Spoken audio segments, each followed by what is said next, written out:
This topic we're going to do, we have never discussed on the Barking Hour before, but many of you, if you are part of meetup groups, if you go onto social media, you will often see people say, I don't know when is the right time to make that decision to end my dog's life. It is such a difficult decision to make, and I'm dreading it. Well, a study by the Royal Veterinary College has examined factors behind the euthanasia of dogs. The results aim to help veterinary professionals and owners better prepare for making that tough decision. Camilla Pegram is an epidemiologist at the Royal Veterinary College and also the author or one of the authors of the paper. And I'm really pleased to say she joins Anna and myself on the Barking Hour. Hello, Camilla. Hi, Jo and Anna. Thank you very much for having me. Well, we've been doing this show for almost 13 years, and we've never actually discussed this. So it is really important, this research, isn't it? Yes, and I think you sort of touched on it there, really, with saying that it's not discussed much, and it is seen as quite a taboo subject. So I think doing this research and trying to break through that barrier is really important for owners and vets. So what basically are you looking at? Are you looking at what kind of diseases and illnesses are not going to get better and are only going to cause more pain? Is that the sort of thing that you've been looking at? So it was essentially looking at the different types of disorders that might lead to euthanasia decision-making by vets and owners. So based on what the vets in practice are doing, so looking at diseases and disorders, but also other factors such as breed or age that might affect those euthanasia decisions. It's so difficult though, isn't it? Because there's always emotion involved.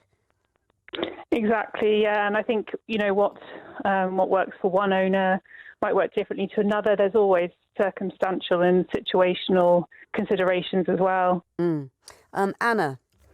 Well, it's Camilla. It's a staggering percentage, isn't it, of deaths that do involve euthanasia. So, your report says 91.5% of all dogs do pass in that way, compared to only 8.5% of deaths naturally, which is really big, isn't it? I mean, why do you think it is so disproportionately led to euthanasia? Yeah. Well, I think with pet owners and obviously vets, we don't like to sort of see our dogs suffer at all. We want them to have the best quality of life possible.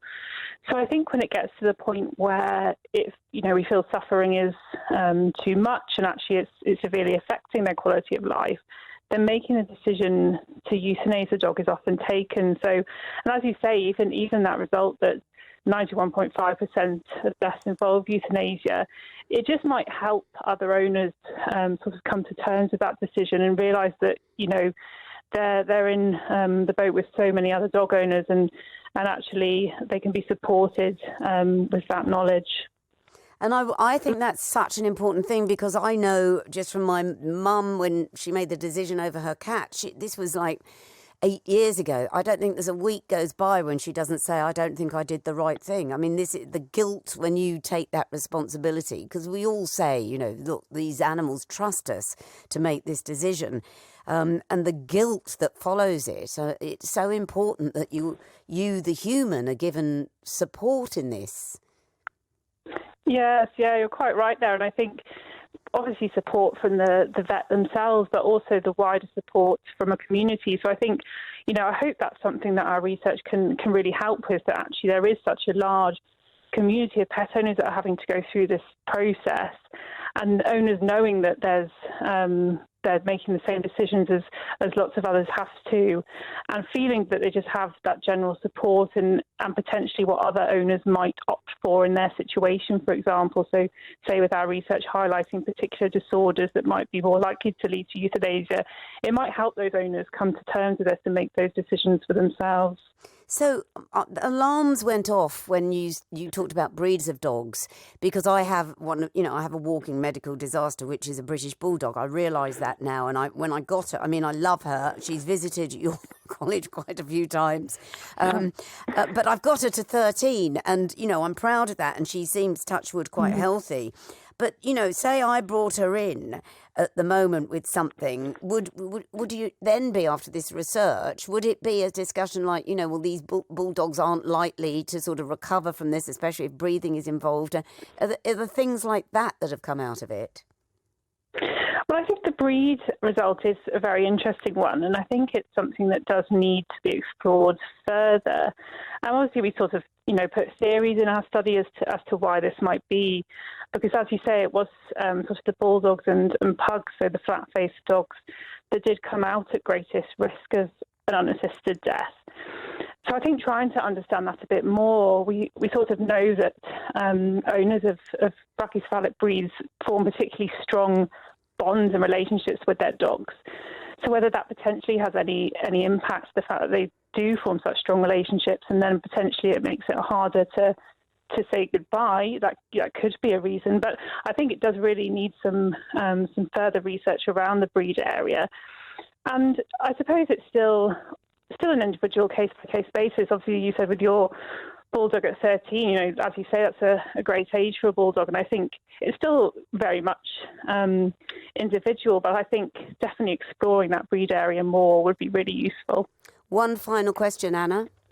Well, it was interesting. Yesterday I was recording a podcast with a journalist who had to put one of his dogs to sleep fairly recently, and he said to me that his vet up in Scotland suggests to all owners going through this to be with their dog as it happens, and to maintain eye contact with their dog all the time, as their vet had read papers that suggest, gosh, it's quite difficult to explain, but that at that last moment, the dog will look for their owner. Do you concur with that, Camilla? And what do you recommend for the owners to be there actually through that process, or to not be? So I suppose obviously in terms of our study, it obviously didn't focus so much on the human behaviour aspects, and it is a really interesting and important question. I think often it will be very individual, and there are certain reasons where owners may not want to be there. But I think, as you say, often it does provide some comfort to the animal, and I think I'd have to sort of look up the evidence on that question to see actually how it affects the dogs or cats, etc. themselves. But I think generally most owners do want to be there with their pets, but actually the impact on the animal itself, I think, is actually quite an important area again for more research. I think with these things, you often you do one study and actually it opens up a whole other area. So I think hopefully from this study it can really be a platform to answer more questions like the one you posed there. Yeah, gosh, that's left me very emotional. But also the cynic in me, and this isn't your problem, Camilla, this is nothing that you've, obviously as a medic, that you've looked into, but so many people have said the final, that you then stand at the desk with your credit card and punch in a PIN number to pay for that action of losing of having your animal put to sleep. It's ruthless, isn't it?